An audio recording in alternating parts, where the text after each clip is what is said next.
Madame, Monsieur, bonjour, ravi de vous retrouver en cette matinée du 5 juin 2022, il est 8 heures. Nous serons ensemble jusqu'à 9h30 et ce matin, nous allons nous intéresser à l'actualité de la semaine en compagnie de Yazid Ait Mahiddine, à savoir les youtubeurs qui font une belle promotion touristique de l'Algérie. Donc suite au vu que Oran à partir du 24 juin jusqu'au 6 juillet abritera les Jeux euro-méditerranéens. Il reviendra Yazid Ait Mahiddine également au prix des mathématiques qui ont été décernés. Et également aujourd'hui le 5 juin, vous savez, chaque année, plutôt le 5 juin de chaque année, nous célébrons ou nous marquons la journée de l'environnement. Donc c'est une journée qui nous permet donc de faire un bilan de tout ce qui a été fait en faveur de l'environnement, d'autant plus que les spécialistes et les experts tirent la sonnette d'alarme par rapport à la protection de l'environnement, d'autant plus que cette semaine il y a eu lieu donc la rencontre donc à Stockholm pour faire le bilan sur l'environnement. Et nous aurons parmi nous également une militante associative qui travaille beaucoup pour l'environnement. Nabila Abada, cette fois-ci, vu que c'est la saison estivale, s'intéressera donc à la thalassothérapie. Mariam Oussaïd, par contre, nous présentera un petit peu les plantes ornementales, particulièrement les plantes à différentes couleurs. Voilà un peu pour le programme de cette matinée. Mais avant de commencer, comme à l'accoutumée, ce sera les nouvelles du ciel et ce sera en compagnie de Fria Chir.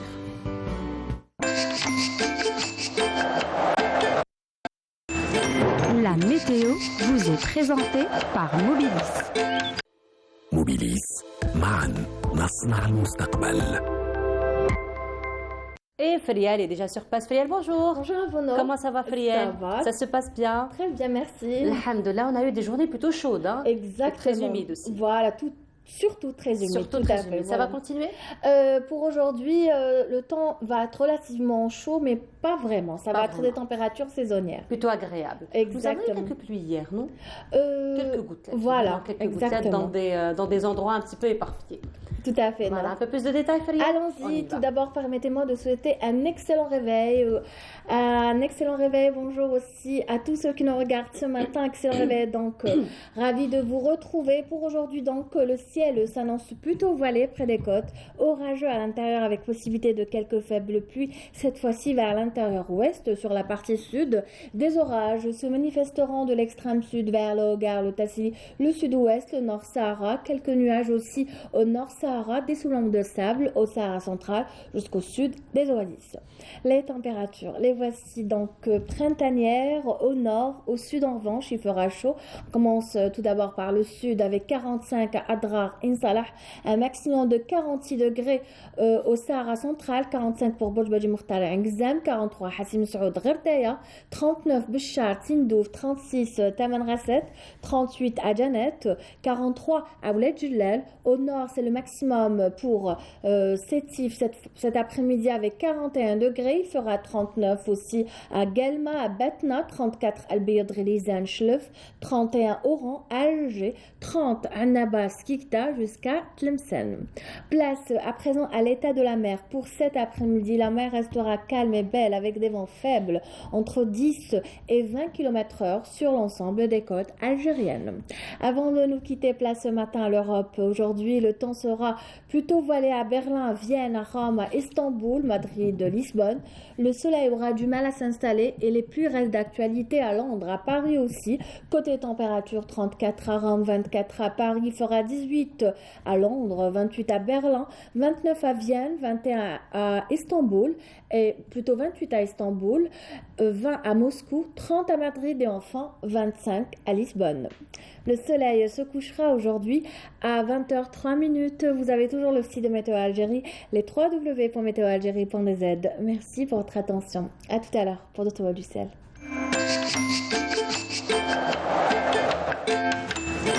La météo vous est présentée par Mobilis. Mobilis, معاً نصنع المستقبل. Et c'était les nouvelles du ciel en compagnie de Feriel Cher. Quand même, on note une petite hausse. Hein. Ah oui, surtout sur la partie sud, voilà. La partie nord aussi, je pense que le week-end, on a eu droit à 28-29, aujourd'hui 31 sur Alger. Voilà, elle reste Voilà. printanière. Printanière, effectivement. Voilà. Et Feriel, il faut dire que nous sommes à la veille donc, oui, des examens du BEM. Des examens du BEM, voilà. Des jeunes qui vont passer l'examen dans votre famille? Oui, on va dire que c'est ma petite fille, voilà. C'est ma nièce. Mais comme je suis sa deuxième maman, donc voilà, un grand coucou à Lina, à Djabali, qui me regarde pratiquement quand elle a le temps, bien sûr. Je lui souhaite bon courage. Et puis à tous les enfants qui passeront leur BEM demain, je leur souhaite bon courage. Ça va bien se passer, Inch'Allah. Il n'y a pas de raison. C'est ce que nous disons toujours, n'est-ce pas? Exactement, voilà. Donc une grande pensée à toi, Lina. Et bien voilà, une grande pensée aussi, un grand courage et beaucoup de réussite à tous ceux qui vont passer leur BEM demain, Inch'Allah. Et on vous dit cette chanson. Donc Feriel, on se retrouve tout à l'heure. Oui, ils sont assez nombreux d'ailleurs. On a le caméraman, sa fille, la maquilleuse, son fils. Mélie Moussaïd, notre collègue. Exactement. Donc ils sont nombreux. J'espère de bonnes nouvelles, Inch'Allah, avec beaucoup de réussite. Inch'Allah, pour tous ceux qui vont passer donc, le BEM. Donc Feriel, on se retrouve tout à l'heure après le journal télévisé du midi. Plaisir. Après celui de 19h. Demain à partir de 8h pour Bonjour d'Algérie. Avec un grand Merci plaisir. beaucoup Feriel et beaucoup de courage, beaucoup de réussite pour Lina et pour vous aussi. Hein. Ah oui. Et voilà, et donc c'est une chanson nostalgique à Marzaï qu'on vous dédie et on se retrouve juste après. عينك يا قلبي بركاك ما تنوم كتبت ليك يوميات ألف كيا وكيا عينك يا قلبي بركاك ما تنوم غير نجري والدنيا صادة عليا يا ترى نغنم بداوني الهموم غير نجري والدنيا صادة عليا يا ترى نغنم بداوني الهموم بداوني الهموم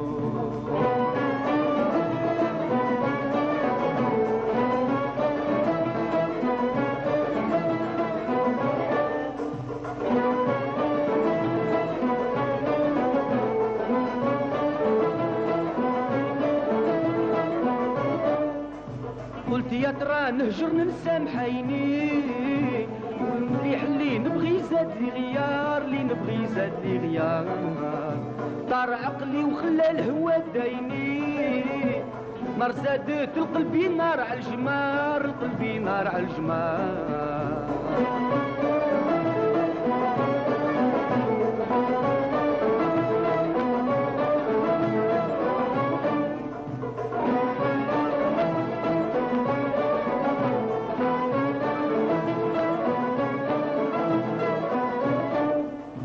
قلت يا ترى نهجرن نسامحيني نار زادت القلبي نار على الجمار القلبي نار على الجمار طار عقلي وخلى الهوى دايني والمليح اللي نبغي زاد لي غيار اللي نبغي زاد لي غيار كتبت لي والمحنة كي بدات فيا ضربت ايدي وراني حسيتها اليوم كتبت لي والمحنة كي بدات فيا ضربت ايدي وراني حسيتها اليوم جاية على الغفلة وبدات بشوية ريحات قوة كي صلت على المشوم جاية على الغفلة وبدات بشوية ريحات قوة كي صلت على المشوم كي صلت على المشوم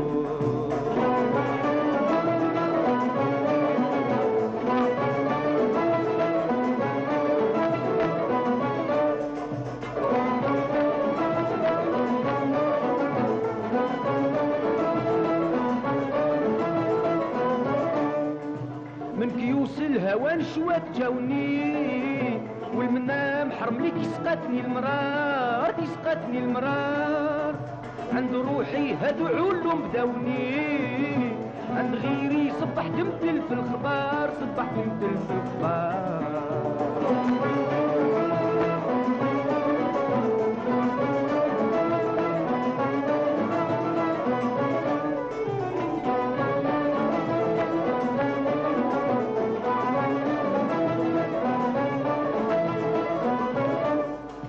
من كيوس الهوى نشوات جاوني والمنام حرم لي كي سقاتني المرار كي سقاتني المرار عند روحي هادو علوم بداوني عند غيري صبحت مدل في الخبار صبحت مدل في الخبار جديد قريتو فهمتو شوية والحروف تعيط هلال النجوم حسب جديد قريتو فهمتو شوية والحروف تعيط هلال النجوم عدت نحلم بيها ما عرفت واش بيا فجر من السهر والليل منوم عدت نحلم بيها ما عرفت واش بيا فجر من السهر والليل منوم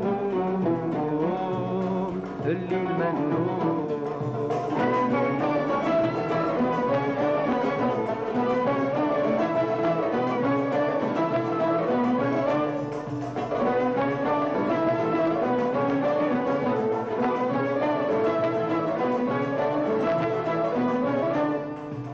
عاشق عنده هيفة تعذبوه والوردة فيها شوكة مسمية فيها شوكة مسمية والرايس عنده مركب راكبوه والطلوع رهيفة ورياح قوية ورياح قوية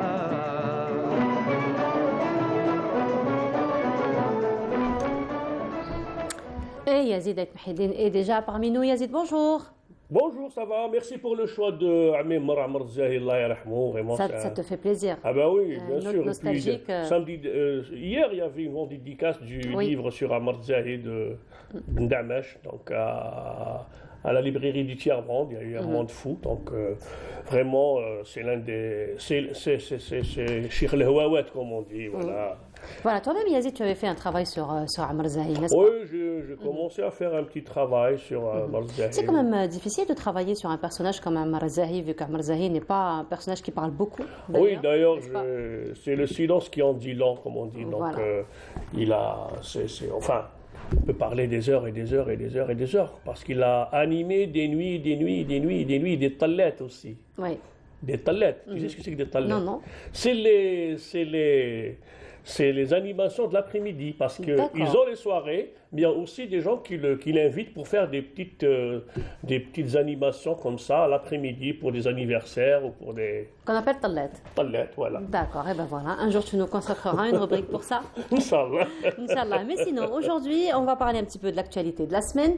Et il faut dire que Oran, donc le 24 juin jusqu'au 6 juillet, donc elle va abriter les Jeux euroméditerranéens et plusieurs créateurs de contenu s'intéressent justement à la ville, à la promotion touristique de la ville. Oui.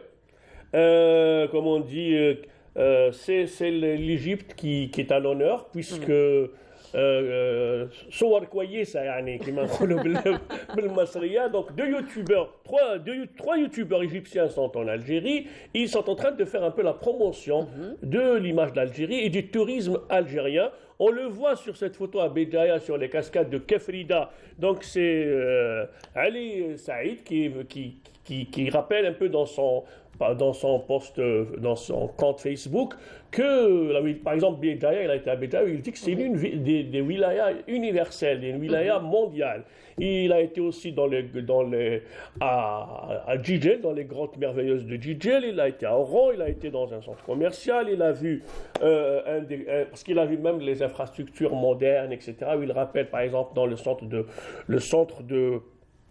d'entraînement, etc., des clubs, etc., où il a rappelé que c'était quand même au top et aux standards internationaux. Et là, on le voit au Cap Carban, du côté de Béjaïa, l'une des baies les plus belles au monde.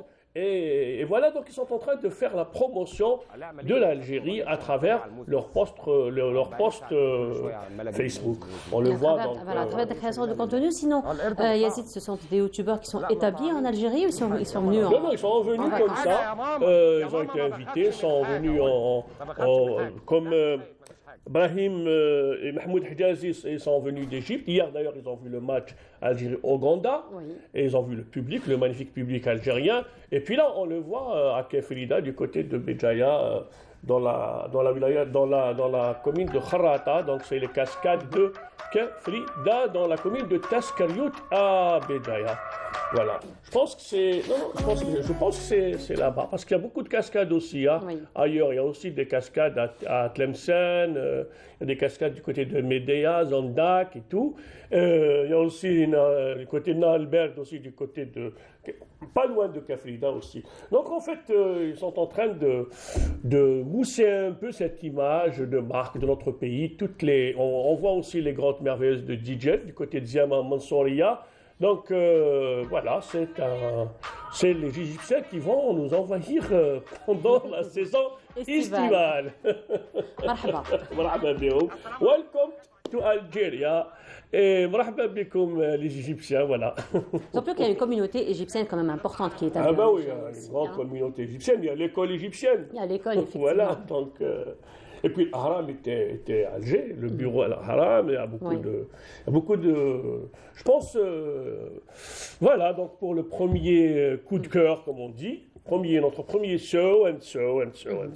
Et le deuxième show, donc le deuxième show de cette matinée, oui, c'est les prix des mathématiques. Oui, on en a parlé donc la semaine dernière, où la délégation de l'association de Maurice et Josette Audin sont venus en Algérie pour un séjour de 6 jours.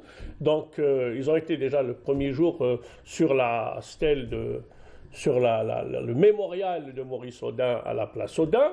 Je les ai même rencontrés comme ça par hasard. Et puis, ils ont été à Oran, à Constantine. Ils ont même visité là où il y a eu les enfumades de Ouled Riyah du côté de Nakmaria à Mostagalem. Ils ont été sur place parce qu'il y a aussi des grands historiens comme Gilles Monciron, comme d'autres historiens qui sont venus. Et puis, le dernier jour, au CIRI, ce centre de recherche sur l'information scientifique et technique, qui a eu la remise des prix des mathématiques de Maurice Audin. Rappelons que le 24 mai, il y a eu déjà une première cérémonie à l'Institut Poincaré à Paris, où ils ont déjà distribué donc le prix Maurice Audin à deux mathématiciens. Il s'agit de Yassine Chitour et Samir Bedroni. Yassine Chitour pour les travaux sur la stabilisation des systèmes commandés, et pour Bedroni, donc pour Samir Bedroni, c'est pour le feuillage en génération complexe. Je te laisse le soin de nous expliquer ces deux notions scientifiques et mathématiques. En mathématiques, je sais que 1 plus 1 égale à 2. Alhamdoulilah. Le reste, ma demande la koualou. Donc voilà pour les deux grands chercheurs, et rappelons que... Et donc finalement, tu ne vas pas nous expliquer ce que c'est? Je pense que je vais faire quelques études à l'Institut Poincaré. Je vais demander peut-être une formation à l'Institut Poincaré s'il m'accepte, parce qu'il faut faire plusieurs... Oui. Il y a beaucoup d'éliminations, donc sur 5-10 ans d'élimination, et peut-être je pourrais me retrouver peut-être à parler de 1 plus 1 est égal à 2. C'est pas évident de l'expliquer. C'est pas évident de l'expliquer, effectivement.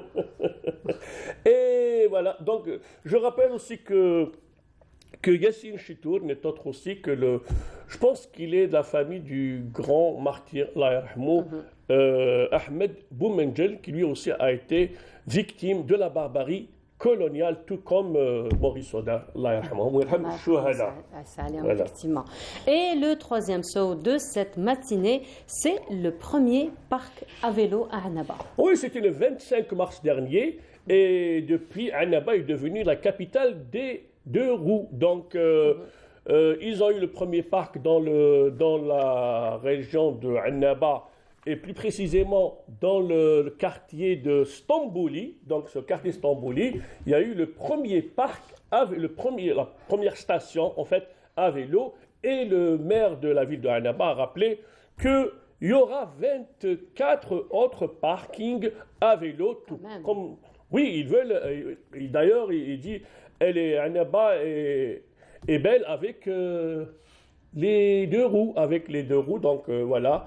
Annaba ajmal bid-darraja. Annaba better with a bike. Annaba Bike City.com. Donc, en rappelant on voit que c'est devenu quand même un réflexe de prendre un vélo. Déjà, c'est pour la santé, pour tous les objectifs du millénaire en matière de santé, pour ne pas avoir du diabète, pour ne pas tomber malade, pour ne pas avoir des attaques cardiaques. Et de retombées très positives sur l'environnement. Oui, sur l'environnement. Aujourd'hui, nous célébrons la journée de l'environnement. Oui, pour l'environnement, parce qu'on ne va pas utiliser ni le carburant, rien du tout. Donc voilà, on ne va pas dire qu'on va faire quand même le sans-plan, etc.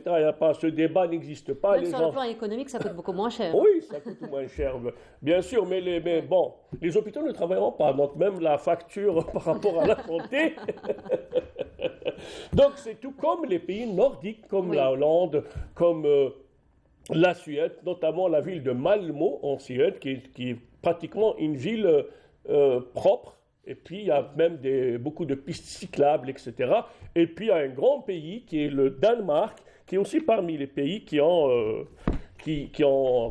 parmi les premiers dans le domaine de l'utilisation des deux roues et pour permettre un petit peu, même, je pense même au niveau des institutions, etc., ils incitent tout le monde à utiliser le vélo ou de marcher carrément à pied. Puis aujourd'hui, c'est leur fête nationale qui coïncide avec le 5 juin 1849, la date de la Constitution. Donc on leur dit Gaidlig National Dag. Donc, bonne fête pour leur fête. C'est en danois, ça? Oui, Gaidlig. Tu deviens polyglotte, hein, mine de rien. Gaidlig, grâce à M. Google. Oui. Gaidlig National Dag. C'est bon, on leur souhaite bonne fête, bien sûr, pour leur jour national de la fête nationale. Voilà. Et on va aussi parler dans le show aujourd'hui, Yazid, d'un clip vidéo qui fait beaucoup parler de lui. Oh oui, c'est DJ Snack qui s'appelle, comme notre collègue Griga Hassan. Ah, d'accord. Il s'appelle William Griga Hassan. Il est originaire de Borj-Bouarilit. Et voilà, il est l'un des DJ les plus. De la techno, etc. C'est pratiquement, il a une notoriété mondiale. Et puis, il innove avec son clip Disco Maghreb, où il rend hommage à Boualam Disco Maghreb, qui est l'un des. Qui a lancé toute une pépinière de grands chanteurs, de Hasni, de Shepa, Zahouania, etc. Et tout. Et là, il lui rend hommage à travers un clip où il valorise un petit peu la danse l'alaoui et puis aussi la chanson rail aussi. Oui, surtout là, il y a la danse l'alaoui aussi parce qu'il y a toute une sonorité du mezoued, etc. Et puis on voit aussi Sheddet Lemsania, on voit le Ourer Kabyle, on voit pratiquement tout. Sauf une chose. Il y a quand même un coup de gueule. Parce qu'on voit des. C'est une grosse polémique, hein. Oui, on le voit sur les réseaux sociaux. surtout par rapport à la prévention routière et par rapport au code de la route, où l'on voit des jeunes sur des mobylettes, sur des motos, et puis ils occupent la rue, et on sait les désagréments que créent ces jeunes, notamment quand il y a des cortèges de mariage, etc. Et puis ça coupe la route et ça crée des embouteillages. Et je pense que ça n'arrange personne. Donc voilà, c'est pour dire que certains aiment ça et d'autres non. Et voilà. Voilà, effectivement, on ne peut pas tout aimer. Et puis il y a quand même des Marocains, je pense, sur la toile qui ont critiqué le DJ Snake par rapport à la jaquette de Disco Maghreb, en voulant dire que c'est une jaquette qu'il a. Mais finalement, il le répand d'une manière très très intelligente avec une onomatopée où il dit pour dire ce que tu as là, mais voyons. Voilà. Et nous terminons. Oui. Nous terminons malheureusement par aussi une note. Sur un carton rouge. Oui, sur un carton rouge, et puis pour une tristesse comme ça, parce qu'un jeune. Qui revient chaque année. Hier, un jeune du village Takhlil, du côté de. Je pense du côté de Taïsi, du côté du barrage de Tarsept, il y a eu quelqu'un qui s'est noyé parce que il s'est baigné dans un barrage. Et les barrages ne sont pas faits pour se baigner, que ce soit les points d'eau, les barrages, les retenues collinaires, etc. On ne peut pas s'amuser à se jeter dans un barrage parce qu'il y a la vase, parce que ce n'est pas fait pour ça. Il y a une piscine, il y a tout un parc aquatique qui a ouvert les portes du côté de Temda, il y a quand même beaucoup de plages, etc. Donc ne pas se hasarder à piquer une tête dans un barrage, c'est très très dangereux. Voilà. Et puis j'étais du côté de la rue Zabana, l'ex-rue Hoche, et j'étais capté par cette image. Nous allons la voir. L'image du jour. L'image du jour.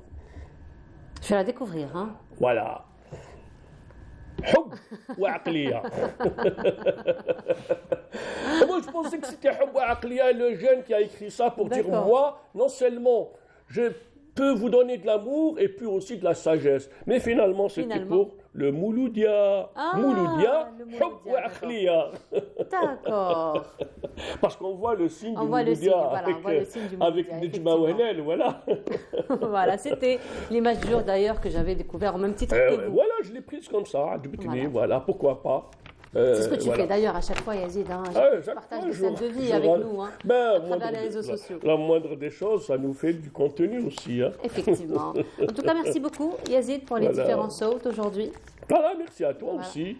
Hier, on a été dans une émission de Amir Nebesh, ciné-thématique, où il est en train de préparer pour le mois de juillet tout un travail sur les musiques de films, notamment rendre hommage à Ahmed Malek, le grand musicien qui a fait beaucoup de... D'ailleurs, hier, c'était le film de Omar Getlatou. Oui. Il y avait aussi le film Leïla et les autres. Il y a la bataille d'Alger de Pontecorvo. Il y a aussi le film de Bouamama, donc avec la musique de film de Chérif Kourtbi. C'était un moment de pur bonheur avec beaucoup d'invités, etc. Voilà, donc il faut dire que c'est une série que Amir Nebesh d'ailleurs est en train de préparer pour le 60e anniversaire. Pour le 60e anniversaire de l'indépendance de l'Algérie. Donc on aura l'occasion de voir ces émissions. Oui, une émission, oui. Et moi je suis en vert aussi. Hein. Oui. Tu peux que je le verre. Il est magnifique. Ah oui. Il est magnifique. Vers Madonna. C'est pas un verre haut, ça? C'est pas un verre haut, par hasard? Ah, c'est le verre de ma grand-mère, hein. Arrête. Hein. C'est un verre haut, c'est très belle couleur d'été, d'ailleurs. Ah oui, voilà. Ben voilà. Voilà, je l'ai acheté chez Yahya. Pistache, vers pistache. Vers pistache, vers Madonna, vers Yahya, etc. Yahya, c'est le vendeur du coin. Voilà, il est comment le vert foncé? Clair? Clair. Vers Yahya? Vers Yahya, c'est le vert pistache. Ah, d'accord. Bon. On apprend des choses, hein? Oui. Ben voilà. Tout le temps, on apprend. Tout le temps, effectivement. Merci beaucoup, Yazid. En tout cas, on se retrouve dimanche prochain pour d'autres sauts. Oui, d'autres sauts. Voilà, effectivement. Merci à toi, Yazid. Et cette fois-ci, donc, nous allons parler de pêche en ligne, mais surtout les problématiques qui tournent autour de ce sport. Et c'est notre collègue Agresot Hamouda qui s'y intéresse. Et on se retrouve juste après.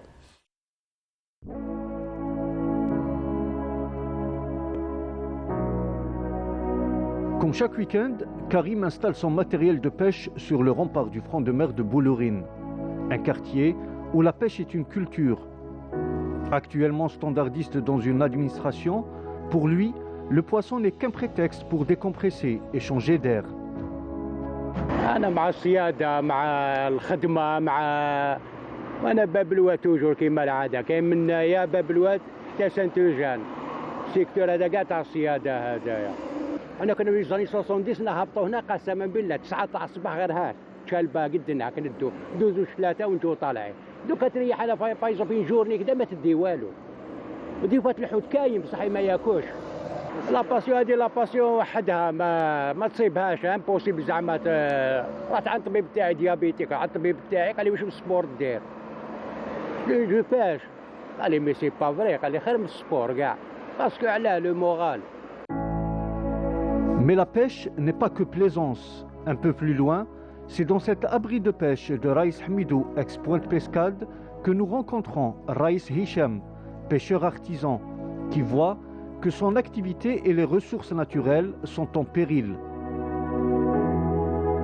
كان عنده فلوكه مخدومه بالكونتر بلاكي عنده رزق كبير نصوروا بها الخبز الخدمه ما كاش بصح ماشي كيما دوكا هاك تشوف الخيرات ربي ديروا زين وبعث للبحر ديروا زين وبعث للبحر بور يرفد 100 فلوكه فيه 500 فلوكه والمدخول تاعو زيرو بينيفيس قلت الحوت السياده العشوائيه هذه هي ولا بوليسيون 60% لا بوليسيون من هذا البحر تاعنا 60% لا بوليسيون دابور الدوله على بالها ها اي متاكله على تربيه المائيات وكذا ولا راهي تنفيستي في تربيه المائيات وهذيك ولا باش زيرو كانت عندنا قريق ما يجيبوها لنا دوزان نشروها دوزان انا نشوف دوزان ديزيام شوا هذا راك تشوفي هذا كاين ثلاث حوايج في هذا الاخر كاينه لا بوليسيون بزاف تلعب الدور. كاينه وشوجمون كليماتيك كان عنده الدور تاعو ولو السياده العشوائيه.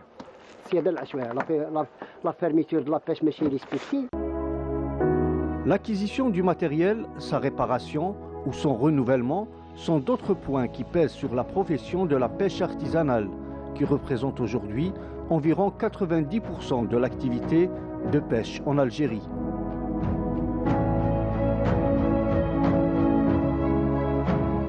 Et parlant d'environnement, puisqu'aujourd'hui, le 5 juin, comme chaque année, nous célébrons la journée mondiale de l'environnement. Pour en parler parmi nous ce matin, Basma Belbidjaoui. Basma, bonjour. Bonjour. Bienvenue à vous. Merci à vous. Et vous êtes la présidente donc, de la Fondation Synergia. Exactement. N'est-ce pas? Alors, la Fondation Synergia fait beaucoup de travail sur terrain. On vous a déjà reçu pour parler un petit peu des objectifs et de toutes les actions de la Fondation sur terrain. Mais avant cela, le 2 et le 3 juin donc, de ce mois, ce mois-ci, il y a eu quand même la rencontre mondiale, donc la mobilisation mondiale pour l'environnement, 50 ans plus tard, donc ça s'est passé à Stockholm. Qu'est-ce qu'on peut dire aujourd'hui? Alors 50 ans après, 1972, 2022, Stockholm plus 50, on a une seule terre, c'est le slogan de cette année, une seule terre, des opportunités, mais beaucoup de protection de l'environnement. Donc on voit que le monde subit 3 défis majeurs. L'humanité n'a jamais atteint ce seuil critique environnemental. Donc c'est un défi climatique tout d'abord pour tous les changements climatiques. Ensuite on a un défi de pollution et le troisième défi c'est la perte de biodiversité. Donc ces 3 points importants où on doit vraiment travailler pour voir comment on peut changer nos économies, les adapter à notre nouveau mode de consommation, changer notre mode de consommation et voir où est-ce qu'on peut aller et les valeurs qu'on peut porter pour protéger notre environnement et protéger notre santé et notre habitat. Parce que l'environnement, c'est un secteur où il touche à tout, donc la santé humaine est très importante, la sécurité humaine également et éventuellement les habitats, les écosystèmes, la biodiversité, etc. Voilà, effectivement. Alors justement, c'est un triptyque quand même d'urgence, on va dire, aujourd'hui. Et aujourd'hui, c'est un défi plutôt mondial. Donc ce n'est pas chaque pays ou chaque nation qui va travailler seul. Donc si, je veux dire aujourd'hui, il faut vraiment conjuguer les efforts et surtout réfléchir grand et agir à l'échelle locale. Exactement. Il y a des pays qui sont plus touchés que d'autres, comme l'Algérie, le Nord africain est plus touché que d'autres pays. L'Afrique, tout le continent est beaucoup plus touché que les autres continents. Donc, il faut vraiment travailler de façon locale et ensuite voir aussi grand. On parle de diplomatie environnementale, donc il faut aller vers ça.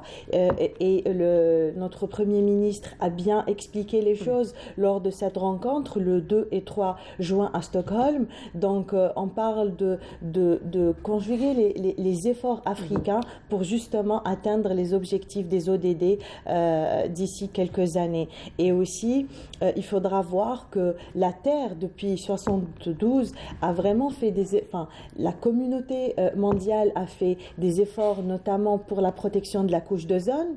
On est arrivé à la protéger, on est arrivé à baisser le taux de réduire la perte d'espèces en voie de disparition. Donc, on peut faire plus pour la Terre, on peut agir en adaptation climatique et en atténuation climatique et on peut arriver à réduire c'est-à-dire le réchauffement climatique. Donc, tout peut se faire si on a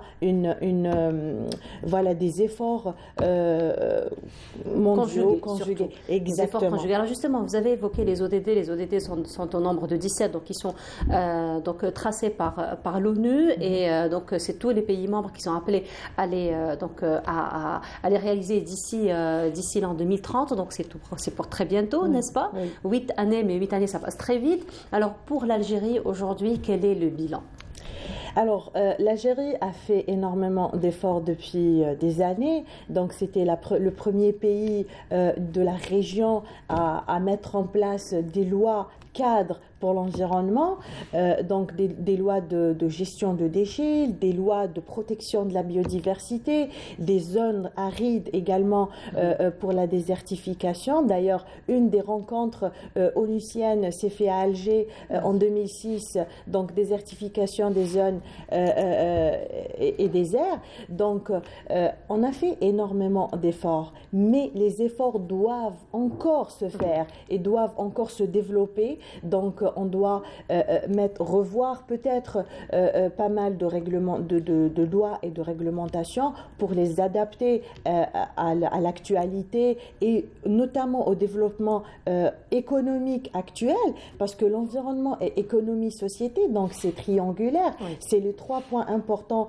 du développement durable, donc ce qui est la société, c'est-à-dire la vie quotidienne, exactement, la vie quotidienne, l'environnement et l'économie. Donc tout est lié, ces 3 éléments ils sont liés, et donc on doit aller vers plus de développement, plus de réactivité, plus d'action sur le terrain et plus de sensibilisation et plus de plans d'action réels pour la protection de notre environnement, l'atténuation et l'adaptation des changements climatiques, éventuellement la protection de la biodiversité. Alors justement, protection de biodiversité, des plans réels sur terrain. Nous avons eu par exemple les parcs nationaux, nous avons eu les parcs culturels aussi qui nous ont permis de revoir des espèces que nous pensions complètement disparues, les guépards par exemple. Exactement, il y a pas mal d'espèces qu'on pensait disparues et alhamdoulilah, pas mal d'efforts ont été faits pour soit les réintégrer dans leurs habitats naturels, soit ils se sont,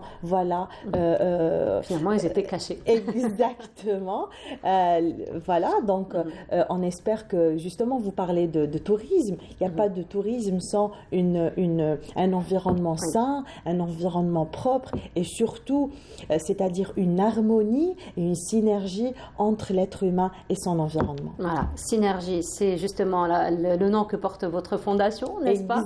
Alors parlons un petit peu de votre fondation aujourd'hui qui fait un travail quand même colossal sur terrain, notamment à travers des études donc de terrain, des études réelles de l'environnement que vous publiez d'ailleurs. Exactement. Nous, on a voulu prendre le volet scientifique plutôt que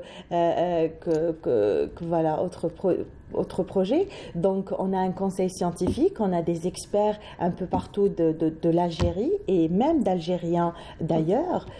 Donc, pour faire des études environnementales, des études même économiques liées bien sûr à l'environnement, pour voir comment, c'est-à-dire pour être une force de proposition et développer ce secteur et lui donner plus de poids et plus d'argumentation pour agir correctement dans le futur, Inch'Allah. Et vous avez parlé d'une synergie, d'un triptyque très important aussi qui est la vie quotidienne, plutôt la société, l'environnement et l'économie. Et d'ailleurs, aujourd'hui, vous encouragez un petit peu à l'économie verte, n'est-ce pas? Exactement. Donc, c'est une synergie de compétences en fait.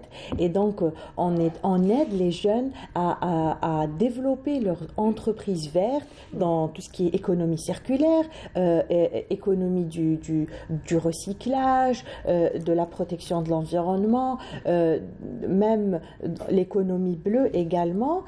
Donc tout ça, on aide ces jeunes-là à mettre en place leurs entreprises, à les développer. On essaye de les coacher du mieux qu'on peut pour pouvoir en fait lancer réellement cette industrie.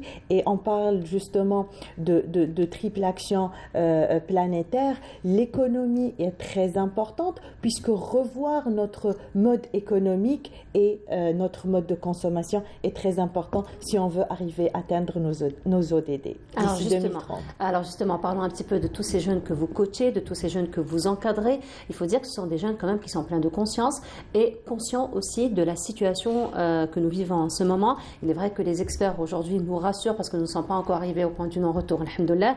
Mais si on ne prend pas les choses en main, nous risquons de perdre notre terre, n'est-ce pas? Exactement. Et nous les avons vus d'ailleurs à travers tous les concours qui ont été lancés, particulièrement à travers les incubateurs aussi qui font un travail colossal sur terrain. Il y a des projets vraiment innovants, des projets, j'ai envie de dire, vraiment très intéressants pour développer l'économie verte.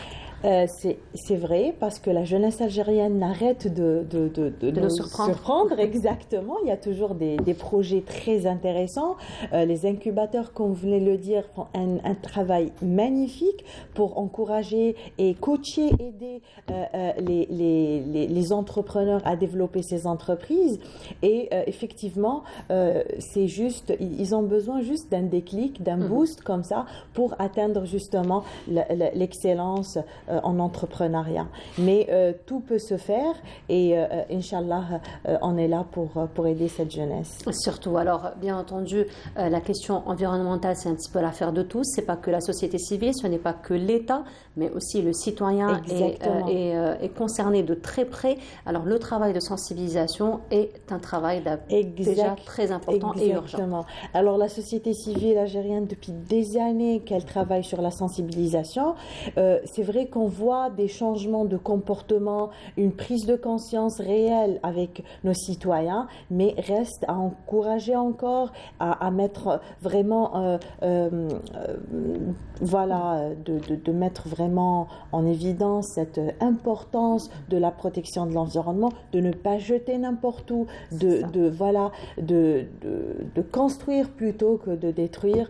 Et on espère que le citoyen algérien va encore prendre cette conscience environnementale et faire en sorte que l'Algérie soit beaucoup plus verte que ça. Effectivement. Et qu'est-ce qui se fait justement sur terrain, sur le plan de sensibilisation? Alors, sensibilisation, par exemple, je vous donne un exemple pour les feux de forêt cette année. Oui. On a essayé de commencer bien avant avec d'autres associations. On travaille en synergie. On ne peut travailler seul. Donc, la sensibilisation des citoyens aux feux de forêt, à la protection de la forêt, comment on peut éviter les catastrophes telles qu'on a vu exactement de l'année dernière, etc. Donc, comment on nettoie aussi les forêts bien avant que les vagues de chaleur intenses arrivent. Et voilà. Donc, aussi, on a la gestion des déchets au niveau des plages pour éviter la pollution de la Méditerranée, etc. Donc, il y a pas mal... La société civile fait un travail énorme dans ce sens. Il y a déjà l'association Récif qui est déjà sur place en train de nettoyer les plages. Les éboueurs de la mer. Les éboueurs de la mer, qu'on salue d'ailleurs. Oui. Donc, voilà, tout le monde fait un petit travail à son niveau et ça devient grand à la fin. Donc, on encourage toutes ces initiatives qui sont magnifiques. Alors, revenons un petit peu sur votre fondation, sur le conseil scientifique, sur les études que vous faites. Donc, vous axez vos études sur quelle thématique particulièrement? Alors, toutes les thématiques liées à l'environnement, donc économique, également social, environnemental. On va bientôt sortir 4 articles sur les changements climatiques, sur aussi la diplomatie environnementale, qui est un soft power pour justement mettre en évidence l'environnement, mais pas uniquement. C'est-à-dire que réagir à l'international avec l'environnement, c'est très important pour l'Algérie, surtout si on veut être un hub africain pour l'environnement et pour la culture aussi africaine et les enjeux du changement climatique africain. Donc, c'est tout un...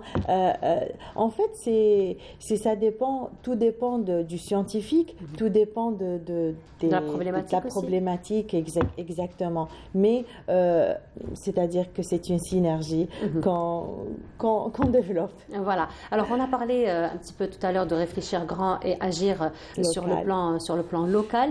Donc, bien entendu, l'Algérie, on le sait, c'est déjà un pays continent. Oui. Il y a déjà beaucoup à faire, effectivement. Exactement. Et puis, il y a aussi la diversité climatique en Algérie. Donc, nous avons un petit peu cette diversité. Mais qu'est-ce qui se fait aussi, surtout, on a parlé un petit peu de la diplomatie verte ou de la diplomatie environnementale. Alors, qu'est-ce qui se fait justement pour conjuguer un petit peu les efforts mondiaux pour revenir encore une fois à Stockholm?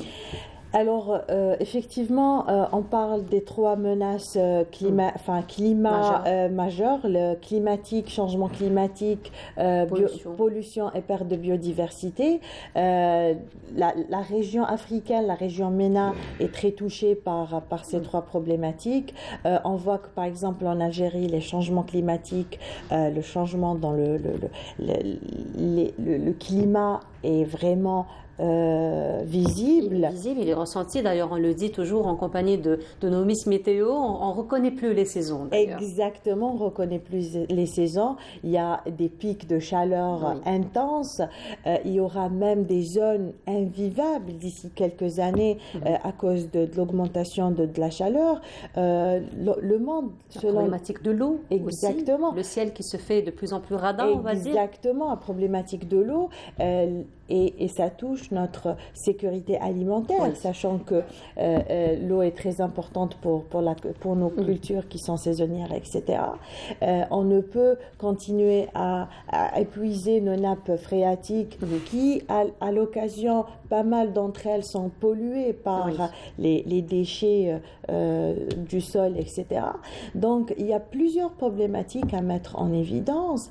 Et en fait, comme je le dis, l'environnement, c'est un travail compliqué, complexe, mais simple en même temps. C'est-à-dire qu'il faut avoir une vision globale des choses et travailler vraiment par secteur pour atteindre nos objectifs. Et c'est vrai qu'il y a toujours une problématique environnementale qui touche la terre entière, mais sinon chaque pays a ses spécificités et a aussi ses problèmes environnementaux propres à lui. Exactement, tels que par exemple la désertification en Algérie, la montée du désert, mais pas uniquement la montée du désert. Il y a des terres au nord qui sont en train de s'appauvrir et donc c'est de la désertification des sols. Donc il faut agir par le reboisement. On a à peine 2% de forêt en Algérie, donc il faut vraiment remettre en place le barrage vert. Exactement. Le barrage vert intéressant dans le sens où il va créer un microclimat sur place, de l'emploi et des micro-entreprises, notamment si on voit qu'on peut, c'est-à-dire utiliser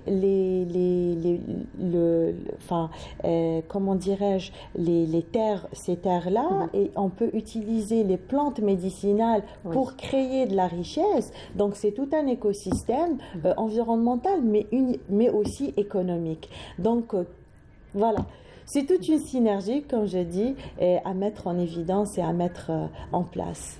Voilà, donc ça c'était pour marquer un peu la journée mondiale de l'environnement qu'on marque chaque année le 5 juin. Qu'est-ce que vous avez à dire pour sensibiliser encore à la question environnementale? Oui, il faut toujours parler aux citoyens, leur dire qu'il faut vraiment faire attention à notre environnement, penser vert. Nous avons une seule terre. Exactement, nous avons une seule terre et consommer un peu moins de sacs plastiques, s'il vous plaît.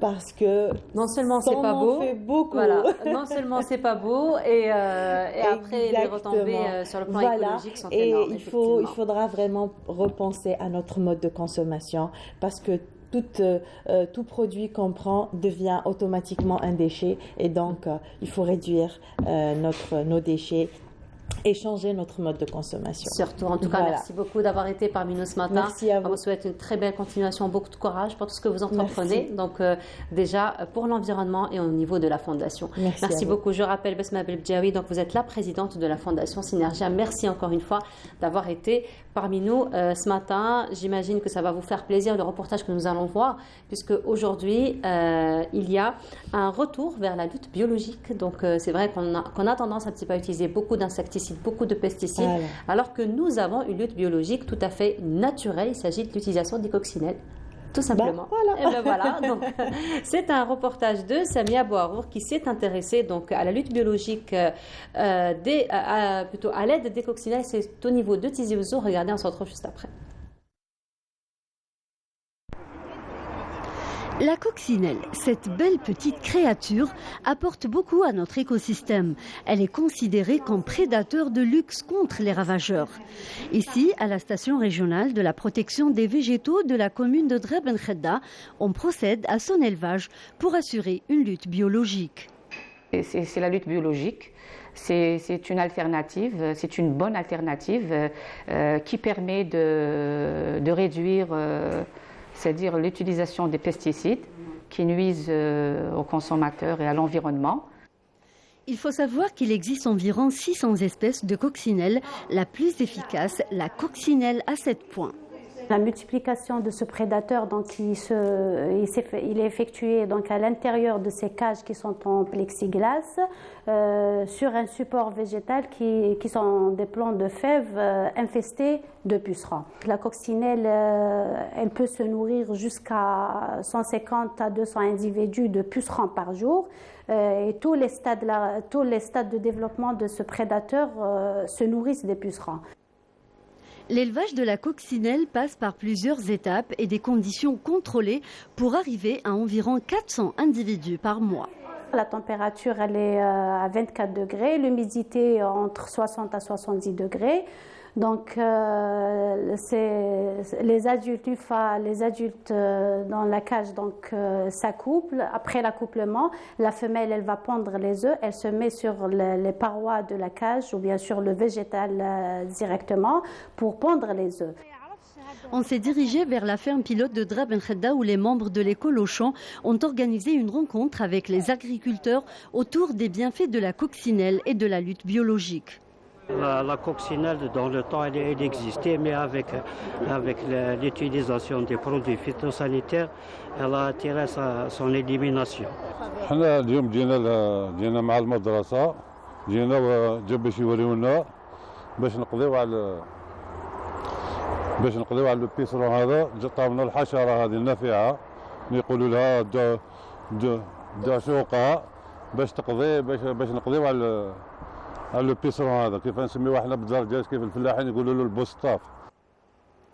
moment attendu arrive, le lâcher de centaines de coccinelles dans ce champ d'agrumes pour laisser la nature faire. On sait tous que cette coccinelle elle a disparu dans la nature, donc elle est devenue une denrée rare, si vous voulez.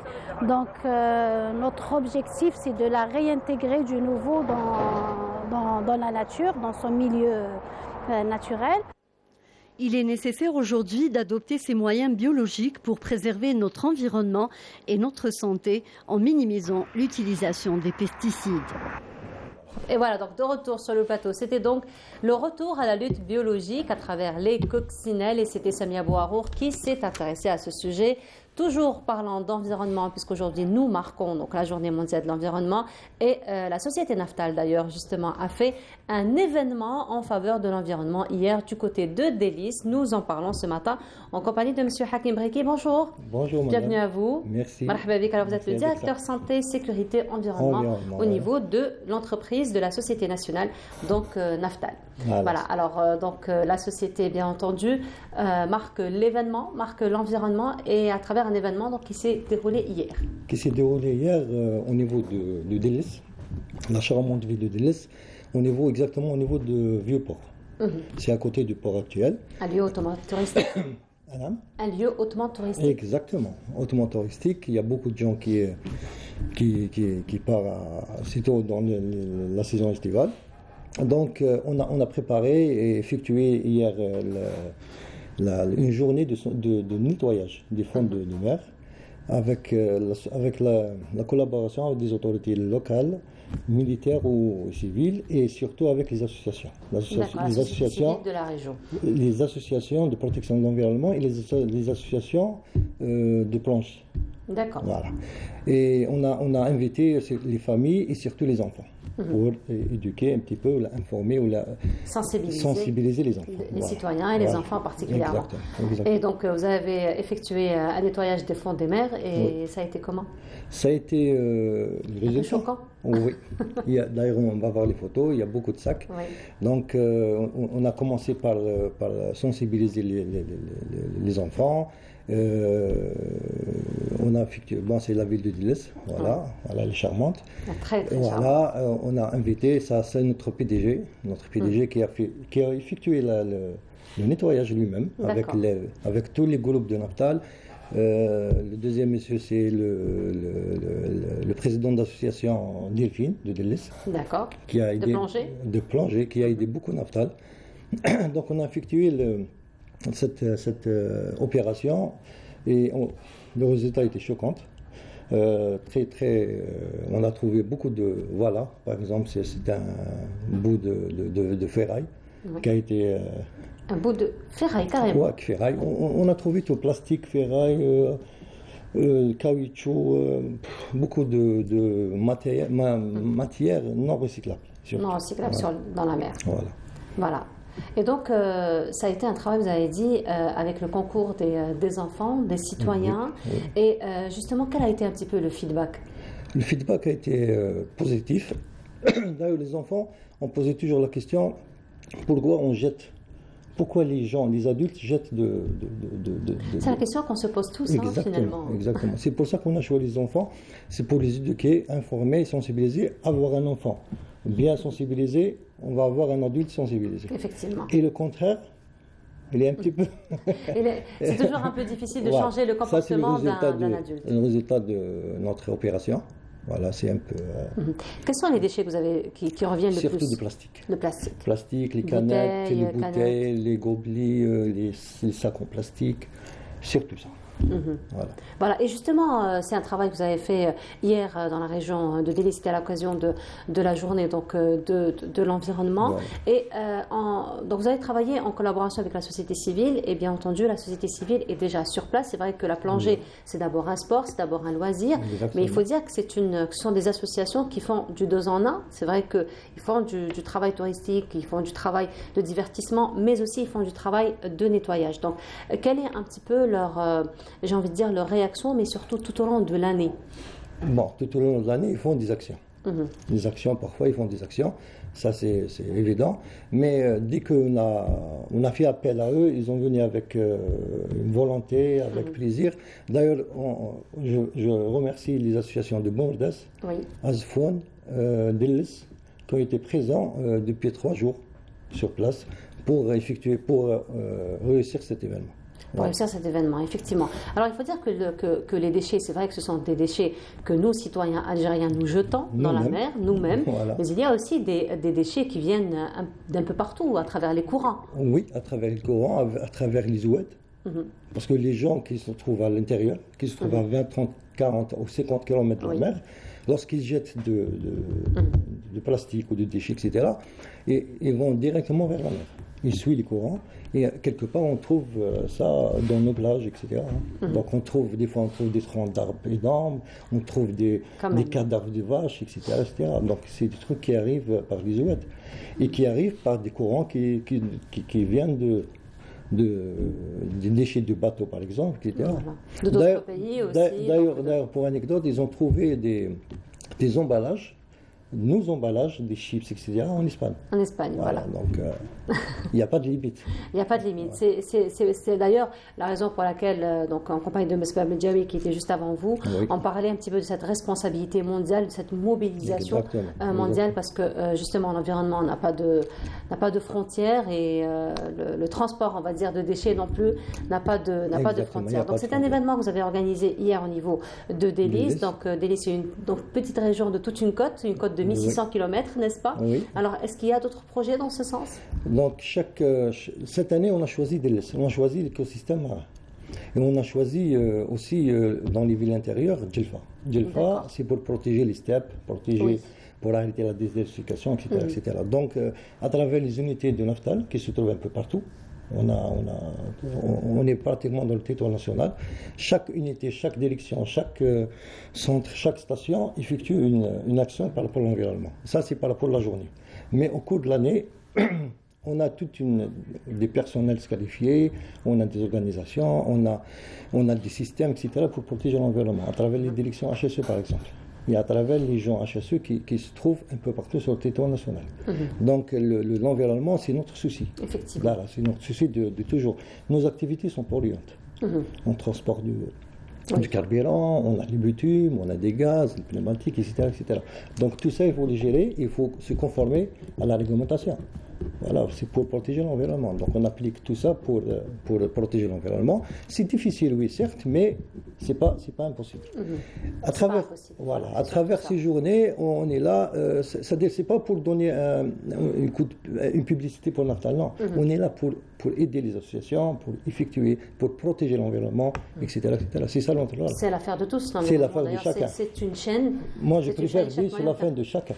C'est tous, c'est noyé pour tout le monde. Chacun est responsable pour nettoyer et protéger l'environnement. Parce que nous sommes tous pollueurs d'une manière ou d'une autre. Oui. Chacun à son directement, échelle. indirectement, on est pollueur. Chacun à son échelle, mais nous sommes tous pollueurs. Exactement. Si chacun prend ou effectue quelque chose de très simple, on peut sauver la Terre, on peut sauver notre nature. On voit des trucs catastrophiques. On a des eaux polluées, on a des espèces rares. Il faut protéger les espèces rares, endémiques, protégées, etc. Tout ça, on a tendance de les oublier. On a des espèces, par exemple, en Tassili, on a quelques pieds de cèdre de Tassili, je crois, qui existent uniquement au monde chez nous. Donc il faut les protéger. Ce sont des espèces endémiques. Voilà. Il y a des espèces marines, par exemple, qu'on ne connaît pas, mais c'est des espèces en voie de disparition. D'ailleurs, on a vu le reportage de pêcheurs. Ça fait quelques années qu'on trouve des poissons énormes, etc., avec des quantités et des qualités différentes. Maintenant, on ne trouve pas. Tout ça, c'est à cause de la pollution. C'est pour ça qu'on a choisi l'écosystème marin. On a choisi des listes. C'est pour dire aux gens qu'il ne faut pas oublier la mer. Voilà. Parce que tout va ensemble, il y a l'écosystème vert, l'écosystème bleu, effectivement, donc après ça, entre parenthèses, c'est l'idée de notre président directeur général. C'est lui qui a réfléchi, qui a pensé à ça. Voilà, donc on rappelle que ça a été un événement qui s'est passé hier, donc au niveau de Delis, il y a eu le concours un petit peu du citoyen, de la société civile et vous-même. Et je remercie les enfants surtout. Les enfants et les enfants de scouts, Keshefa Islamia. D'ailleurs, hier, j'ai découvert quelque chose au niveau de Keshefa Islamia Scout. Il y a une section marin. D'accord. Ça a formé sur les pratiques de marin et pour protéger l'environnement. Donc je remercie les gens, c'est tous les scouts et les enfants. Voilà, donc on peut déduire quand même qu'il y a une prise de conscience donc, de la elle question est insuffisante, mais elle est là. Elle est là. Il faut encore encadrer, encourager, continuer à sensibiliser. Exactement. Effectivement. En tout cas, merci beaucoup d'avoir été parmi nous à vous. Ce matin. Je rappelle, M. Hakim Briki, vous êtes directeur de la santé, sécurité, environnement au niveau donc de l'entreprise, de la société Naftal. Merci encore une fois d'avoir été parmi nous ce matin. Et cette fois-ci, nous vous proposons d'aller faire un petit tour à Alger en compagnie de Mariam Oussaïd, elle qui nous fait découvrir ou redécouvrir les bassins et les jets d'eau d'Alger. On se retrouve juste après. Depuis l'aube de l'humanité, l'eau a toujours été la principale source d'intérêt pour l'homme.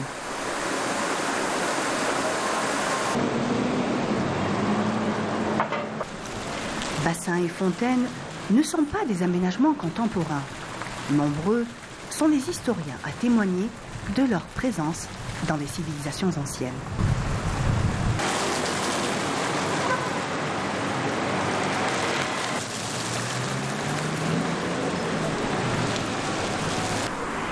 L'embellissement des villes passe toujours par la végétalisation des trottoirs, des placettes et des ronds-points, mais aussi par l'aménagement de bassins, de fontaines et de points d'eau dans des designs contemporains.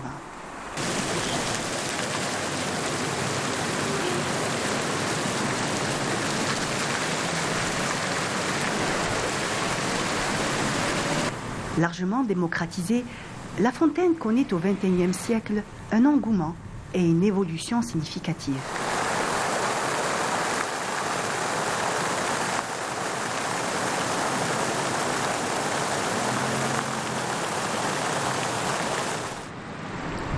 Toujours présente dans des lieux publics, on la retrouve aujourd'hui tantôt associée au minéral et d'autres fois au végétal.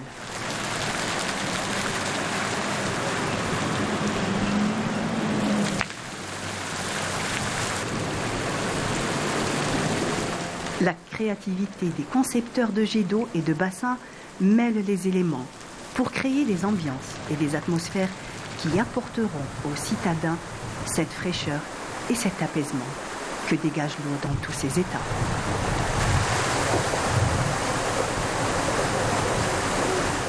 Et de retour sur le plateau et on continue. Cette fois-ci, ça va être un petit tour à la Casbah qu'on vous propose avec notre ami du jour et de tous les jours, Nabila Abada. Bonjour. Ami du jour, bonjour. Comment ça va bien? Allez, en direct. On est en direct. Vas-y, Marhaba. Bonjour Mariam. Ça va? Ça va bien et toi? Oui. Ça se passe bien? Très bien. Super. Alors Mariam, je ne sais pas si elle va être à 100% avec nous aujourd'hui parce que Mariam, elle a un examen à passer demain. Oui, j'ai la moitié de mon cerveau. Ah oui. Ailleurs. Oui. Bon courage. Merci. Peut-être là, oui. C'est pour quand toi? De toute façon. Mazel. Mais ça va venir très vite. Ça va venir très vite. Si Dieu veut même que nous parlons. Mais je pense qu'on a tous les jours, on passe des examens tous les jours. Oui, c'est tous les jours des examens. Mais il y a des examens, mais ouais. il y a des examens effectivement qui pèsent plus que d'autres. Exactement. N'est-ce pas? Mais sinon, ça va bien se passer. C'est tout ce folklore qui tourne autour. Ah, Ah bon, c'est vrai. Cette équipe SBM, c'est nous qui nous tenons le ventre. Hein. C'est comme ça. C'est ça. Voilà. Mais ça va, elle gère? Non, ça va. En fait, je ne lui communique pas le stress. Je n'essaie pas de montrer que je stresse. Je dis tout va bien, ouais, ça va bien se passer. Et après, dès que je suis bien. Oui, c'est ça, quand tu fermes la porte. Mais de toute façon, il n'y a pas de raison. C'est un examen comme les autres. Oui, les examens. Exactement. C'est ça. Voilà. Donc, on va aller à la Casbah. Je vais vous emmener à la Casbah. C'est vrai? Oui. Quel شوية سردين. اليامات هما il faut commencer à faire beau. Ben oui. Bah oui, il faut commencer à faire beau. C'est le moment de commencer à se balader. Hein. Tu sais que la sardine, c'est l'aliment le plus riche de tous les aliments. Qu'est-ce qu'il est bon. Et tu sais pourquoi on met du citron sur la sardine? Pourquoi? Tu sais pourquoi? Non. Eh bien, ce qui paraît, la sardine, c'est l'aliment le plus riche, le seul aliment duquel il ne contient pas, c'est la vitamine C. La raison pour laquelle on met du citron. Mais en généralité, comme les poissons. Oui, bon, c'est pour le goût. Mais le c'est citron, c'est pour le goût, effectivement. Mais le citron, c'est, paraît-il, à ce qui paraît. Voilà. Paraît-il. Comme ça, c'est complet. C'est complet. Voilà, comme ça, on aura un repas vraiment complet. Mariam, cette fois-ci, tu vas nous faire découvrir des arbres plutôt? Des arbres, des arbustes, et surtout parler de plantes qui ont un feuillage assez particulier. Donc pourpre, j'ai choisi aujourd'hui le pourpre, et on découvrira pourquoi. On découvrira pourquoi, effectivement. D'ailleurs, on retrouve au niveau de la Casbah. Oui. Toute cette panoplie de couleurs, j'ai envie de dire. Ah, Nabila. Exactement. N'est-ce pas? Tu nous y emmènes? Heya, yalla. Ah, bien sûr. Je vais te faire oublier ton BEM. Et comment? D'ailleurs, c'est ce qui est conseillé. Hein. La veille de tout examen, il faut tout mettre de côté. C'est sûr. Aller en randonnée, aller à la mer, aller à la plage, voir les amis. Ouais. La veille, c'est ce qui est conseillé. On te suit, Nabila. Yalla.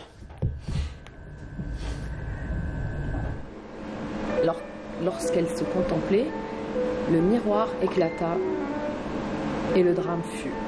Elle devint aveugle, d'où le nom de Khdaout Lamia. Triste histoire.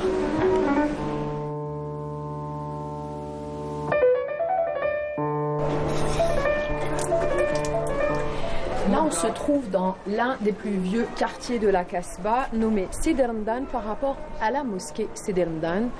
Et justement, pas très loin, nous allons nous diriger vers Yassine pour voir ce qu'il a concocté à midi.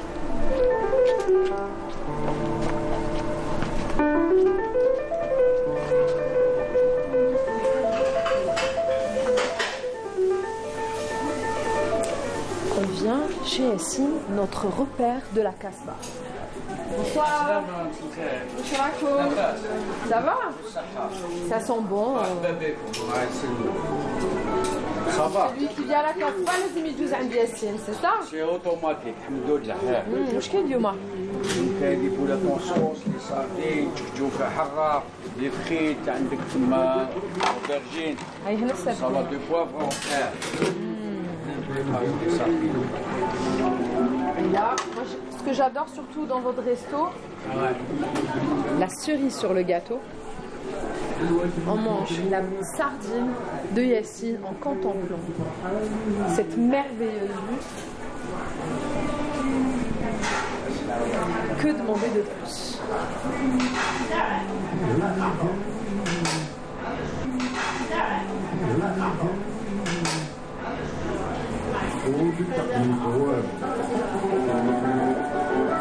سردين بالدرسة أخو بريباراسيون دوك كي تاكلي نهضروا كي تاكلي تما رجع لي الخبر انا ما نحبش كيما يقولوا بنادم يسبق الاحداث. Il faut goûter d'abord, après on verra.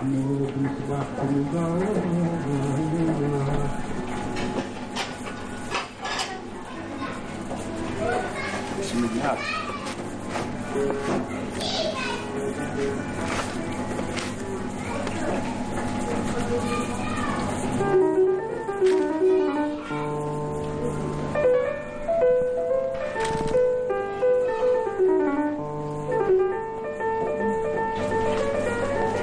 En attendant, je chauffe. Il y a plein de personnes connues qui sont passées par là.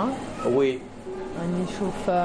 Cantona, Guiro, Nachi, les acteurs, Tana, Safi Boutella. Safi Boutella. Bien sûr, ils n'ont pas aimé la cuisine. C'était pas bon. Hein?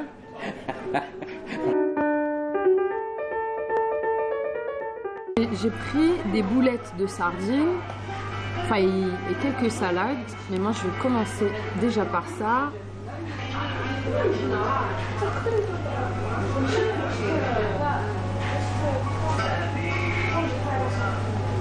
Rien à dire. Yassine, des boulettes. Oui. كيفاش؟ شكون؟ الحكاية تاعهم. هذا سر. بعطيك السر تاعي. C'est un délice, ça fait ça. Merci beaucoup. Je vous les conseille vivement.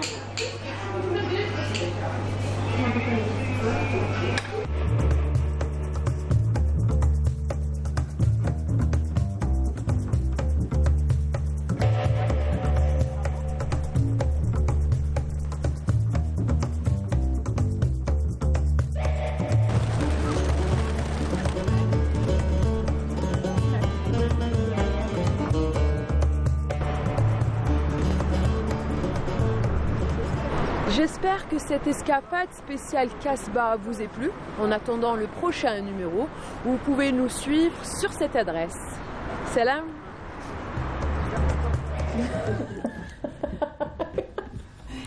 Ça va, pourquoi tu es en train de... Alors la tension est palpable. À la belle comme elle est au studio. Il y a la régie. شوفي راه غير حاطينو في كلش حاطينو شي سردين et une eau gaz une limonade blanche dans l'étiquette est jaune والهريسه هذه ما تخلطيناش. Mais tu sais qu'il y a une étude qui a été plutôt un sondage un sondage qui a été fait. Et ben paraît-il que le plat le plus consommé en Algérie en été c'est la sardine. Oui. C'est le plat le plus consommé, quel que soit le prix, et grand. Quel que soit le prix, parce qu'aujourd'hui on sait que le prix de la sardine, il est quand même pas très accessible pour certaines bourses. Mais même avec la flambée des prix de la sardine, ça reste quand même le plat le plus consommé dans toute la côte algérienne. Et on comprend pourquoi. On comprend pourquoi. Voilà. Sous toutes ses formes, la sardine. Sous toutes ses formes, voilà. Alors, on consomme de la sardine, effectivement, mais il faut consommer avec modération parce que les protecteurs de l'environnement ne seront pas très contents donc, de la surpêche, on va dire, de la sardine. On parle d'environnement et vient de nous rejoindre une dame que vous connaissez parce qu'elle vient vous taper sur vos... Non, pas taper, elle rentre directement chez vous, à la maison, à travers le petit écran. Souha, bonjour. Très cher Nour, bonjour. Comment ça va? Très bien, très bien. C'est toujours un plaisir de te recevoir, Souha. Tout à fait, et je suis très honorée parce que vous savez à quel point je vous aime. Je le dis de bon matin, c'est bien de dire à ceux qu'on aime, on les aime. Voilà, on les aime, c'est très important. Mais vous savez très bien aussi que c'est réciproque. Ah ben voilà, ça me rassure. Moi aussi. Mais je vous aime aussi, voilà. De l'amour, on en a besoin. Et donc, Souha, c'est vrai qu'on a l'habitude de vous recevoir à la maison à travers le petit écran, mais ce qu'on ne connaît pas, l'autre métier, on va dire, ou l'autre souci, on va dire, c'est un souci hautement environnemental. Exactement. Parce que vous travaillez beaucoup pour l'environnement, c'est pour ça que vous avez créé donc, la Fondation Algérie Verte Collectif. Tout à fait. Pour la protection de l'environnement, on va en parler dans un petit moment. On va juste continuer la balade de la sardine, de la Casbah. Voilà, on va oublier un peu la sardine. Hein. Franchement, moi, 20 minutes, on va essayer de tenir le coup. De quoi? avec ma La Casbah. La Casbah. Alors juste, tu nous fais un petit résumé. Là où tu nous as emmené, d'ailleurs, le resto là où il y a de bonnes sardines, n'est-ce pas, chez Yassine. On peut même profiter d'ailleurs de la terrasse qui surplombe un petit peu toute la baie d'Alger. Mais c'est un endroit assez magique, assez incroyable. D'ailleurs, comme tu viens de le souligner, il y a une vue. De toute façon, il y a plein d'endroits à la Casbah où il y a des terrasses incroyables et on a des vues et aucune vue ne ressemble à une autre. Effectivement. Et chez Yassine, c'est vrai. Alors, il a des petites tables comme ça, cosy, avec des petits bancs et en direct, on voit qu'il cuisine, on voit ce qu'il nous prépare. Donc, il y a la sardine sous toutes ses formes, la tchouka. Un peu les plats traditionnels finalement. Un peu les plats traditionnels. J'ai l'eau à la bouche. J'ai l'eau à la bouche. Si vous voulez. C'est un régal. Bon, alors c'est juste pour vous dire qu'au niveau de la Casbah d'Alger, c'est vrai que c'est un petit peu une mode, on va dire, au retour aux sources. Je ne sais pas comment on peut appeler ça, mais il y a beaucoup de familles qui ont un petit peu restauré, on va dire, ou réouvert, réaménagé leurs intérieurs comme restaurants complètement traditionnels. Mais c'est ça. Khaled, d'ailleurs, Mahiout, le menuisier. Oui, qu'on avait reçu ici. Les bénisses que vous avez reçus. Exactement. En ta compagnie d'ailleurs. Oui. Il a eu un étage où il a rénové aussi, et on cuisine, et on peut apprécier aussi la vue à travers sa terrasse. Il y a aussi, pendant Ramadan, je suis partie avec des amis et ma famille, on est parti à Dal Sultan. Dal Sultan, c'est au niveau de Jama' Kchawa, et c'est la basse Casbah. Et là, c'était un ancien hammam. Oui, hammam Sidna. Hammam Tahta, le palais c'est hammam Sidna, effectivement. Voilà. Donc, du coup, عندك مازالها بيت سخون وكامل, et ça a été bien aménagé. Et là, on a pu apprécier le repas de l'Ftour Ta'amdan avec un peu de musique. C'était très agréable et avec les plats traditionnels. Voilà, donc c'est ce qui est intéressant, vraiment retour aux sources, c'est ce qui fait donc. Il n'y a pas mieux. Voilà, il n'y a pas mieux. Donc une belle promotion du tourisme, mais surtout protection du patrimoine matériel et immatériel, effectivement. Et ce qui on va dire, embellit aussi la Casbah, donc c'est tout ce folklore, mais aussi le folklore botanique. N'est-ce pas, Mariam, avec donc toutes les plantes, tous les, on va dire, tout ce qui est ornemental finalement, botanique, mais cette fois-ci on ne va pas aller à la Casbah. Non, on ne va pas. On va pas aller à la Casbah. Ce sont des espèces qu'on retrouve probablement à la Casbah, mais un peu partout. Mais un peu partout, surtout au niveau d'Alger, au niveau des jardins publics, au niveau aussi des jardins particuliers.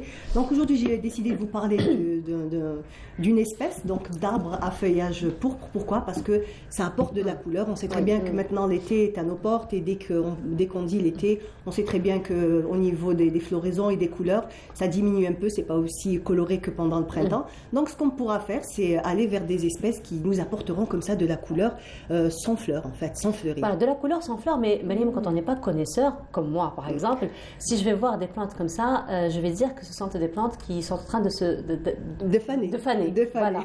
Effectivement. C'est vrai que franchement, culture botanique à revoir. Hein. Non, mais c'est vrai qu'on peut s'y méprendre. Hein. On sait très bien que quand les arbustes, en fait, les feuilles fanent, elles prennent d'abord cette petite couleur pour aller vers le orangé. En fait, non, ce qui est sympathique donc avec ces espèces, aujourd'hui je vais vous en parler de 4. On va parler de 4 espèces d'arbustes. Et on peut en fait les avoir dans toutes les dimensions qu'on veut. Hein. On verra ça à l'écran. Donc en fait, ce sont des arbustes qu'on peut planter directement dans un jardin si on en a. Et si on n'en a pas, on pourra tout simplement l'avoir ou à la maison, donc devant une source de lumière, ou sur le balcon, ou carrément en terrasse. Même en terrasse, ça fera l'affaire. Donc on peut très bien le mettre dans un pot, dans une petite jardinière. Ou alors, si on a l'espace, on le mettra directement en pleine terre. Donc pour celui-là, donc, il a un très joli nom. Donc ça s'appelle l'arbre à perruque. Facile à retenir, on risque pas d'oublier. Donc c'est l'arbre à perruque, c'est celui que l'on retrouve le plus souvent quand on se balade à Alger. Très souvent il y a cette couleur pourpre comme ça qui nous attire quand on se balade ou on est en voiture ou autre. Donc il est très facile d'entretien dans le Houda, et surtout ce qui est... J'aime bien, très facile d'entretien dans le Houda. C'est que la main verte n'existe pas avec moi. Non, je suis sûre que ça va peut-être que t'attirer et peut-être le mettre dans le jardin. Je sais qu'il y a encore un peu d'espace. Oui. Un peu d'espoir. Ah oui, voilà. Il y en a surtout ceux qui s'en occupent à ma place. Voilà. Donc celui-là qui est le plus réputé, donc c'est l'arbre à perruque. Nous avons aussi le hêtre pourpre aussi, que nous pourrons retrouver très souvent au niveau d'Alger et même aussi un petit peu au dehors. On a aussi le noisetier pourpre. Bon, c'est une variété qui n'est pas très courante chez nous, mais qu'on peut essayer de planter. On sait très bien que pratiquement toutes les espèces réussissent à pousser au niveau d'Alger, même au-delà. Et le plus souvent, celui qu'on rencontre, je ne sais pas si vous l'avez déjà rencontré, c'est les cerisiers pourpres. Donc ça fait des toutes petites cerises vraiment couleur très acides. Donc c'est vrai que quand on les voit, ça nous attire un peu comme ça. C'est très joli, c'est très décoratif. Donc on aura donc toute l'année le feuillage comme ça, très coloré. Et dès que le printemps arrivera, on aura après les petites prunes qui ne seront pas consommables par contre. Non, dommage. C'est juste décoratif. C'est une couleur beaucoup plus qu'on retrouve pendant l'automne. Exactement, ça nous rappelle un petit peu, l'automne, effectivement. Donc c'est pour ça que c'est tout l'intérêt est essayer d'avoir ça. Donc surtout quand tout est vert, surtout quand on n'a que des plantes vertes à la maison. Donc on osera comme ça l'arbre à perruque ou d'autres variétés couleur pourpre qu'on mettra, qu'on injectera de façon à avoir un joli contraste et on va dire une belle décoration. Ça fera plaisir à Soura? Oui, tout à fait. Soura qui est très d'ailleurs attachée à l'environnement, une grande militante de l'environnement. Beaucoup de travail se fait sur terrain, particulièrement à la sensibilisation, donc à la question environnementale. Aujourd'hui, les experts nous rassurent, nous ne sommes pas encore arrivés au point du non-retour. La Terre, il y a quand même quelque chose à sauver, mais il est urgent de prendre les choses en main. C'est clair, c'est clair. Et en fait, moi, je dis toujours que maintenant, on ne doit plus penser à nous. On ne doit vraiment pas penser à nous, on doit penser aux générations futures qui vont venir et qui vont quelque part nous dire en fait, vous avez eu quand même la chance de changer un peu les choses et vous avez fait quoi? Parce que maintenant, cette année, moi personnellement, et je dirais cette année particulièrement, je vois qu'il y a beaucoup d'efforts, soit côté le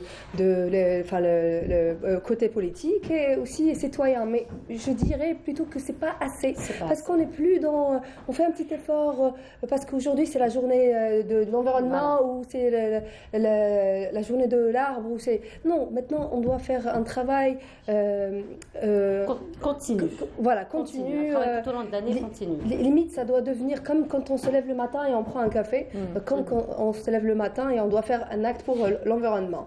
Et puis après, moi personnellement, si je prends mon expérience, je dis que au jour d'aujourd'hui, je vois que quand même il y a une petite conscience, mais l'inconscience est encore là et elle est vraiment pas assez oui, très très importante. Je limite quand on part à la plage, par exemple, moi je tiens à saluer les efforts que les walis, enfin les gens, les décideurs qui sont en train de faire, le fait qu'il y a quand même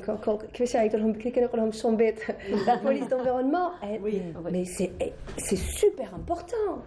C'est un organisme très important. Au jour d'aujourd'hui, il y a des citoyens, même la poubelle قدام دارو يقول لك non نرميها لهيك باش ما يجينيش الناموس انا نرميها لهيك في الطريق.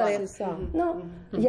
Alors justement, Soura, dans ce sens, il y a un travail très spécifique que vous êtes en train de faire, c'est que vous ciblez vraiment les enfants aujourd'hui, parce que les adultes, c'est toujours très difficile, même si on peut changer un comportement, mais ça reste quand même très difficile, ça prend plus de temps de changer un comportement d'un adulte que d'inculquer un nouveau comportement à un enfant, et vous militez pour que l'éducation environnementale soit vraiment une culture à part entière, un apprentissage à part entière auprès des enfants. Tout à fait, tout à fait. Avant d'aller vers ce point, j'aimerais bien raconter une petite anecdote. C'est qu'à chaque fois quand je pars à la plage, c'est devenu une tradition.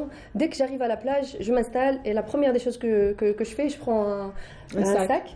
Et en fait, je commence à ramasser sans demander l'aide. Mais là, on remarque qu'il y a les enfants qui viennent en courant, en train de... Voilà, exactement. Donc, il y a de l'espoir. Et comme on disait tout à l'heure, c'est que je pense au jour d'aujourd'hui, moi, j'adresse un message direct au gouvernement, à l'État, au ministère de l'Éducation, au ministère de l'Environnement, de la Santé, parce que tous ces ministères doivent... C'est une responsabilité multisectorielle. Exactement. On doit prendre la décision de faire intégrer كما قلنا قبيله مادة التربية البيئية chez les enfants. Oui, moi aussi. Et en fait, les fondations, les associations seront très contents d'aller aussi aux écoles. Chaque wilaya qui a des associations, qui a des collectifs. chaque semaine, un collectif, une association, l'école pour donner plus de leur expérience, mais تكون كاينه تربيه البيئيه parce que c'est super important. Alors justement Souha, tarbia bi'iyya, donc éducation environnementale. Aujourd'hui, c'est la journée mondiale de l'environnement. On profite de votre présence pour rendre hommage à un grand homme qui a beaucoup fait d'ailleurs pour l'environnement, qui nous a quittés malheureusement aujourd'hui, Allah yarhamou Saleh. Il s'agit donc d'un grand serviteur justement de Dame Nature et de la sphère environnementale en Algérie. Il s'agit de Mohamed Khalifi, Allah yarhamou Saleh. Il est ingénieur en agronomie et il est parmi les cadres donc de la direction des forêts qui a œuvré justement pour la sensibilisation de l'environnement, la promotion des zones humides en Algérie, donc précisément au niveau du centre de Raya dont il a été directeur durant les années 2000 et il faut dire que c'est vraiment quelqu'un qui a su travailler déjà par sa présence, déjà par son sérieux, et il a vraiment consacré toute sa vie pour la question environnementale. On a tenu à lui rendre hommage. Aujourd'hui, on profite de votre présence. Donc on revient un petit peu à cette tarbiya bi'iyya, à cette éducation environnementale qui aujourd'hui devient plus que nécessaire. Ça se fait d'ailleurs au niveau, Mariam, de l'école botanique, je crois, du jardin d'essai, par exemple. Il y a des centres qui existent comme ça. Peut-être qu'il faut un peu plus de promotion. لازم تولي كيما التربيه المدنيات. Voilà. Pour moi, c'est très important. Je le dis. C'est une obligation maintenant, parce que on doit vraiment limite au moins نخليو لهم حاجه يقولوا plus tard. Je parle donc maintenant, je parle plus au présent, je parle au futur, parce que quand on est dans le domaine vraiment, parce qu'il y a des choses qu'on ne dit pas, mais on sait que dans 10 ans 50 degrés, ça serait comme bonjour. Exactement. Ça serait vraiment comme bonjour. Dans 10 déjà ans, aujourd'hui, on arrive à avoir un 50 degrés en plein mois de mars. Au sud. Et est-ce qu'on a remarqué qu'il n'y a plus de 4 saisons? Est-ce que vous avez remarqué qu'il n'y a plus de 4 saisons? Il n'y a pas de transition en fait. Mais ça, c'est inquiétant. Est-ce qu'on sait que tous les insectes sont importants? Est-ce que ça, on attaque maintenant les enfants? Parce que l'enfant qui trouve le dali, à un moment donné, les parents, il y a une influence, il y a un impact sur les parents, il y a un impact sur exactement. Mon fils, quand il me dit maman, ou là ma fille, quand elle me dit maman, l'abeille, on ne doit pas la tuer, maman, parce que si l'abeille meurt, je meurs. 1, 2, 3 fois. Ah tiens, un des internet, je vais voir. Parce que au jour d'aujourd'hui, on a la chance quand même d'avoir ce mobile où on peut se documenter. Il faut se documenter. Il faut être conscient. On est tous. Mais à part donc ندخلوا vite fait, mais à part دينك واش راح تقابل باش راح تقابل ربي يقول لك انا je t'ai donné tout, j'ai tout donné, tu es le seul. Mais ça fait partie de nous. Oui, ça fait partie. Oui, voilà. Très. Non, mais quand on parle sur on est les gardiens de cette terre. Elle nous donne tout.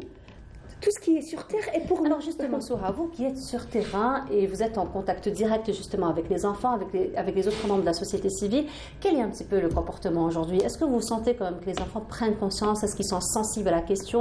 Est-ce qu'ils sont conscients que nous risquons d'arriver au point du non-retour et perdre la seule terre que nous possédons aujourd'hui? Je pense que les enfants, ils sont plus conscients que nous. Hein. Oui, très conscients. Et surtout quand, je veux dire, ils ont l'information bien. Franchement, ils font de façon ludique, de façon pédagogique. Exactement. Donc, je pense que. Mais après, l'enfant, quand il voit que l'adulte n'est pas très conscient et tout, à un moment donné, parce que c'est... Il apprend par mimétisme, finalement, l'enfant. Oui, s'il n'y a pas un suivi ou un encadrement de la part d'un adulte, il risque c'est clair. De lâcher. Quand il rentre à la maison, quand il dit maman, le plastique, on essaye d'arrêter parce que même le plastique, tout à l'heure j'étais en train de vous écouter, même le plastique, c'est un fléau. C'est un fléau et non, il y a aussi une solution, une décision politique, je le dis bien haut et fort, une décision politique de diminuer un peu le plastique. Là, le kofa c'est plus joli, le craft c'est plus beau, c'est plus classe, on doit passer à ça. On doit... Fait le baraka. Non, on voit les sachets partout. Partout. Donc, et puis après, quand on dit le recyclage, on peut le faire au niveau de la maison. On aimerait bien bien aussi avoir des poubelles adéquates. Avec c'est un travail, la gestion des déchets, c'est un travail commun, c'est un travail, les deux pôles, le côté étatique, parce que c'est eux les décideurs, et le citoyen. On doit vraiment travailler en... Et la société civile qui fait le lien entre les deux. Effectivement. En tout cas, on vous souhaite beaucoup de courage, surtout, et beaucoup de persévérance, on va dire, que vous entreprenez. Merci beaucoup, Souha, d'être venue aujourd'hui, de sensibiliser encore à la question environnementale. Mariam Nabila, on se retrouve dimanche prochain. Inch'Allah. Tu vas nous emmener où? Ah, je ne sais pas si je vais vous emmener ou là, si je vais moi m'emmener. ماشي الماكله برك على 9 تاع الصباح. نجيب لك الغازوز. Pourquoi pas? Pourquoi pas? On attend 11h, 11h30. Oui, là, le dimanche prochain, ça va être Doubara. Voilà. Ah, c'est plus léger. C'est la couleur. C'est plus léger. Nabila. Quoi? Parce que là, on mange Doubara à 10h du matin. Tu as déjà mangé? Oui, c'est un délice. C'est bien. Mais pas 10h du matin. 32 degrés, 10h du matin. À Biskara, mais tu vas faire ton marché à 10h du matin.